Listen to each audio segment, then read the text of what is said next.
If you're trying to conceive, I am doing a short reading right here, right now, that will be for you and your current journey and what the future holds in terms of you trying to conceive. I will do a past, present, and future for you. I am using this absolutely lovely oracle deck. I'm super excited. I've been using this a lot lately. It has really strong messages that I have really been enjoying using lately, so I think you'll enjoy it. So let's dig in and see what the cards hold today. So we're going to start by doing a quick look into what the past has held in terms of your preconception journey and getting to where you are and getting to getting pregnant. The storm. So going through something that has been difficult, really riding the wave, so to speak, getting out on that other side much stronger than you were going in. Also, it just maybe being a little bit more difficult than you could have anticipated going in. You know, sometimes a storm can come on really suddenly. You might be thinking you were going into trying to conceive would be super easy. I know how that is. And that would just come to you, you would get pregnant right away, and then you really are having to weather a storm, really going through something that you weren't really anticipating. Things have been feeling kind of tough.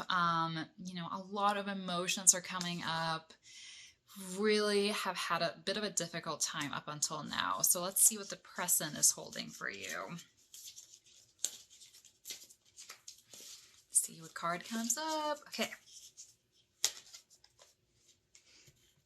I almost did not want to show you this card. I'll be really honest. It is not as bad as it looks. I actually went ahead and read what the author, so to speak, of these cards had written about it to get a better reading for you. So the dead end does not mean that your journey is at a dead end.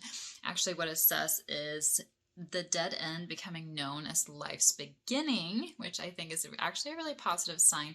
It just really means that you're at the end of the chapter that you've been going through, in terms of like the storm and stuff like that. You've been going through a lot of things. You're finally closing the door on that chapter. Getting pregnant may not have gone as you expected it to go, if that means you're going through IVF, or if that means you are exploring like using herbs and supplements and things like that to get pregnant. That's really what's coming up here. And it really just means that all the things that you've been going through in terms of getting pregnant is coming to a close, and you can close the door on that chapter and move forward with your life. So let's go ahead and see what the future holds.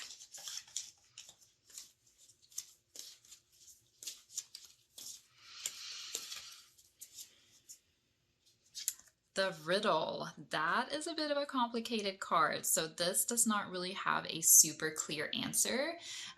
Instead of going into the riddle, I think I want to pull just a clarifying card on this, kind of see what comes up. That's what I've been doing a lot recently when the riddle comes up, which it did previously for me about a week ago.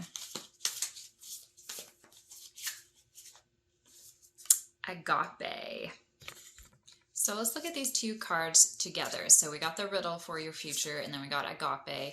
So really looking at it as it being more like metaphorical, not like super literal. I feel a lot of like, ooh, I got the chill. A lot of chills, a lot of spiritual energy, really asking you to really surrender to this journey. You may have been feeling a lot like, I want to know when I'm going to get pregnant. I want to know how I can get pregnant. But really surrendering to this journey, really leaning into it. For this card in particular, really feeling like joy and gratitude and love, like love for your partner, love for yourself, love for your spirit baby, your future child, whatever it may be. So I'm really getting a lot of like, you will get pregnant, but you just don't really know when that is going to happen. And it may happen like right now. It may still be a little bit more time going forward, but really surrendering to this journey is what the cards are really telling you right now. So really leaning in, knowing that you don't always have all the answers. It's not always super scientific. You really just have to go with the flow, feel the gratitude, feel the joy. And what I really recommend here is also feeling the gratitude for getting pregnant and seeing it as like already being happening for you, because it is, you know. So really feeling into that, like feeling like I'm so grateful to be pregnant, I'm so grateful for my child, whatever that really feels like for you. I think that is really important right now to just feel grateful for what you have, feeling grateful for what is coming to you, and really seeing it in the present tense to help you really get to the point there where you want to go. I hope this was helpful for you. These beautiful cards are by the Wild Unknown. Highly recommend all her decks. They are absolutely beautiful. I hope this was a good reading for you, and I will read again when the mood and the intuition strikes.